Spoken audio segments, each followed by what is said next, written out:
Huyu binti anaitwa Felicia, anaishi na kaka yake ndani ya huu mjengo. Unaona hizo nguo zimevyosambazwa hapo, ndo biashara yake. Anauza nguo za mitumba, ila yeye ni tofauti na wafanyabiashara wengine. Na maanisha haendi dukani wala sokoni kuuza hizo nguo, bali anachokifanya anaingia live kwenye TikTok akiwa humo ndani ya mjengo, kisha wateja wanajileta wenyewe. Sasa leo Felicia ameamka na vibe la kuuza nguo online, akawasha zake ring light na kuanza kuchapa kazi. Sasa hizo kelele zake zinamsumbua kaka yake. Nakumbuka bado asubuhi sana, kwa jamaa alikuwa bado yupo kitandani. Alivyoona kelele za dada yake zimezidi, akaamua kumfuata, kisha akastopisha simu na kumkataza asiendelee hicho anachokifanya, maana bado ni asubuhi sana, watu bado wamelala. Kama unataka niache kukupigia kelele asubuhi, nifungulie duka langu ili niwe naenda kupigia kelele huko. Aha, na wewe kama unataka tuendelee kugombana, endelea kufanya huo ujinga wako. Jamaa akarudi kulala. Jessica basi anaelewa alichokifanya, karudi kuseti simu yake na akaendelea na biashara yake kama kawaida. Nilikuwa sijakutambulisha, huyu jamaa anaitwa Brown, anafanya kazi benki, na leo baada ya kutoka kazini akaamua kuja na mfanyakazi mwenzake nyumbani. Karibu, hapa ndo nyumbani. Asante. Brown akaingia chumbani mara moja, akamwacha mgeni sebuleni.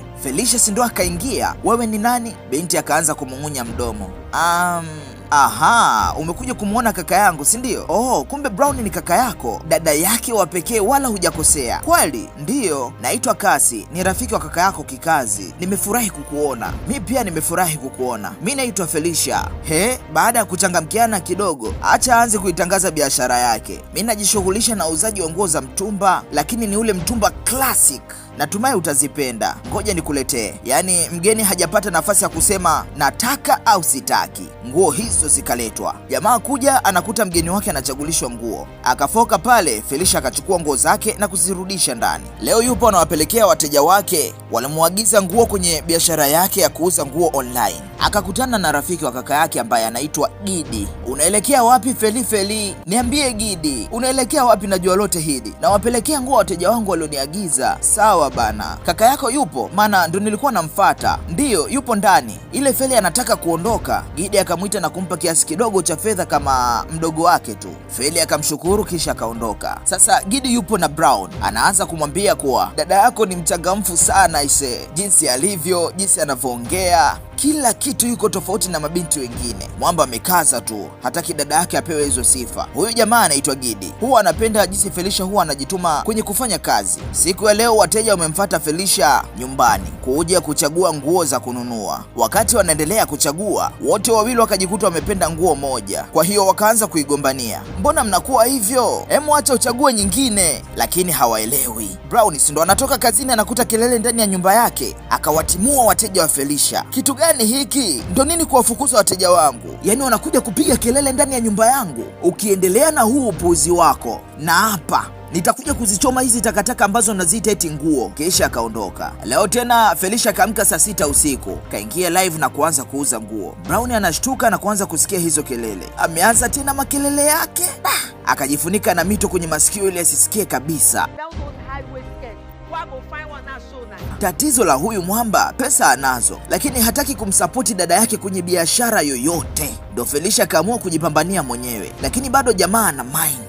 Felicia akatoka kununua mzigo mwingine wa nguo za biashara yake. Gidi akamuona, akasimamisha gari na kumsaidia huo mzigo wa nguo mpaka nyumbani kwa kina Felicia. Brown katoka kazini anakuta nguo zimezagaa barazani. Kwa hasira akazikusanya nguo zote, akaenda nje ya fensi na kuzichoma moto. Sasa ile amemaliza kuzichoma moto, ndo anaingia ndani. Felicia na yeye ndo anafika kuangalia vizuri, ndo anaona ni nguo zake za biashara zinachomwa. Akaanza kumkimbiza na mti akitaka kumpiga kaka yake. Nasemaje, hutoingia humu ndani mpaka unirudishie nguo zangu. Kisha akaingia ndani. Unanikimbiza na silaha mimi? Ngoja nikuonyeshe. Akataka amfate ndani. Hii akafikiri Felicia anatania, sikashamfungia kaka yake mlango. Akampigia simu rafiki yake ambaye ni Gidi. Yes, hello, unaona huyu dada yangu chizi ambaye ulikuwa unamtetea ndo ametoka kunikimbiza na silaha, anataka kunipiga nayo kichwani. Sasa sijui Gidi amesema anakuja. Jamaa akakata simu, akaingia kwenye gari lake akitaka kuondoka. Baada ya muda kidogo kengele ya mlango ikagongwa. Wewe ni nani? Felicia, ni mimi Gidi, nifungulie. Alivyosikia washirikiane, Gidi akaenda kumfungulia maana ndo anaelewana. Kwani kimetokea kitu gani? Akamwelezea mwanzo mpaka mwisho wa tukio. Brown ndo anafika, anaanza kufokafoka tu. Gidi kwa kuwa ameshajua ukweli wote, ikabidi amdharau rafiki yake tu. Sasa Brown akawa muoga, kila akitaka kurudi nyumbani anaingia ndani akiwa ananyata, kwa sababu anajua alichomfanyia dada yake sio kitu kizuri. Mara akashtukiwa, habari, umeshindaje?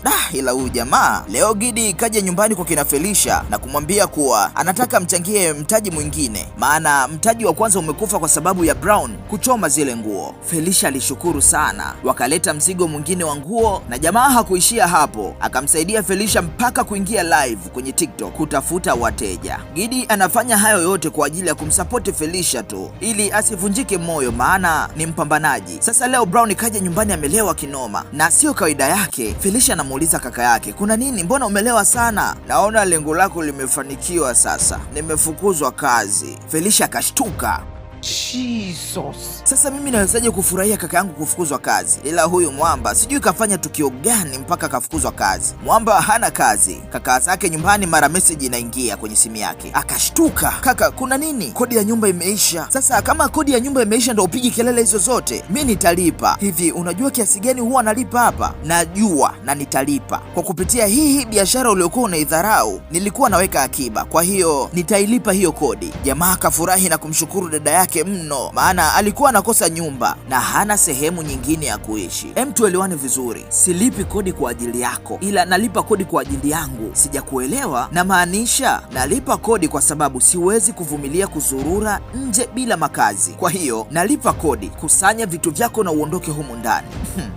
Unanitania au? Yaani kwa sababu unalipa wewe kodi, eti ndo nichukue vitu vyangu na niondoke kwenye hii nyumba? Kama huna pesa usiongeongee hovyo. Bro akabaki ameduaa, kisha binti akaondoka zake. Brown akaona hizi dharau sasa, akaenda kwa rafiki yake kumwambia mwazime pesa ili akalipe kodi ya nyumba, lakini rafiki yake anamwambia hana pesa kwa sasa, kwa hiyo inabidi atulie tu. Alivyotoka hapo akaenda moja kwa moja kwa ule rafiki yake wa kike ambaye alikuwa anafanya naye kazi benki, na yeye akamkataa, mimi sina pesa yoyote, kisha akafunga geti. Baada ya muda kidogo, baba mwenye nyumba anampigia simu, baba, nimekwambia hiyo pesa nitailipa ndani ya hii weekend. Sasa kwa nini wanisumbua? Kuna mtu ameshalipa, Felicia ndo amelipia nyumba. Nini? Brown karudi nyumbani, kamkuta Felicia anapiga hesabu za biashara yake. Ile anataka kwenda chumbani, akamwita, unaenda wapi?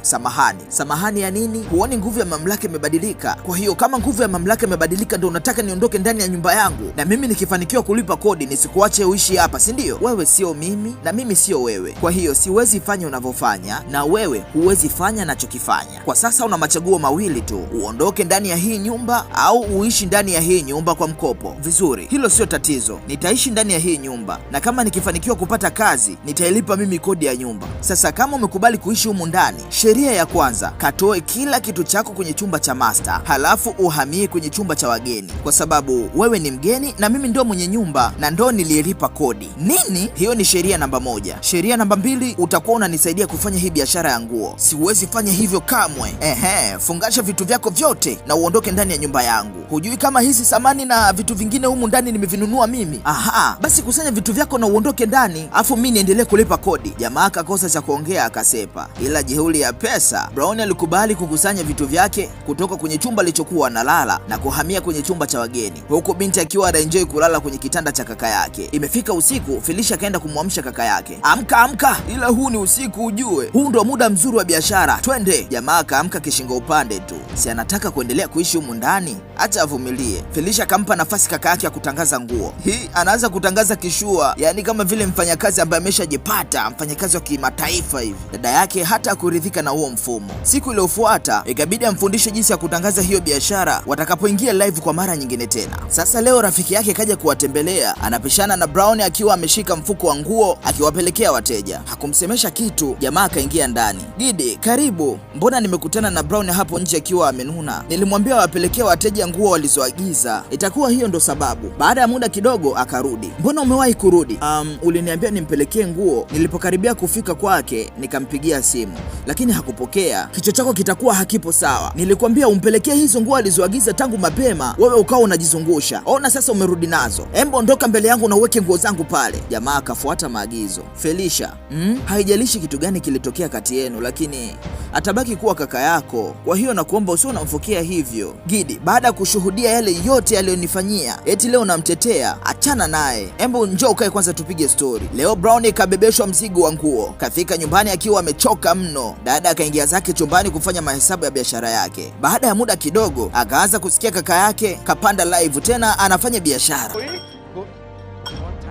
Kwenda kuchungulia, anamkuta kaka yake yuko busy na biashara. Alifurahi mno, akaja na yeye akaanza kumsapoti. Kumbuka mara ya kwanza Brown aliwafukuza wateja wa dada yake ndani, lakini leo amekuja wateja kibao ndani ya mjengo, tena yeye ndo anawasaidia kuchagua nguo. Siku wa leo Brown ana furaha kinoma, kamuita dada yake kumwambia kuwa kazini kwake wanamhitaji tena, kwa hiyo inabidi arudi kazini. Walifurahi sana, na sasa akili ndio inamjia ya kufanya biashara nyingine tofauti na ajira ya kuajiriwa. Kwa hiyo akamwambia dada yake inabidi washirikiane kwenye hiyo biashara na wanatakiwa kufungua duka. Sasa kaka na dada wanaelewana ile kinoma yani. Huu ndo mwisho wa filamu hii kali inayoitwa Pride and Hustle. Tukutane kwenye movie nyingine. Naitwa Clever na hii ni Clever TV.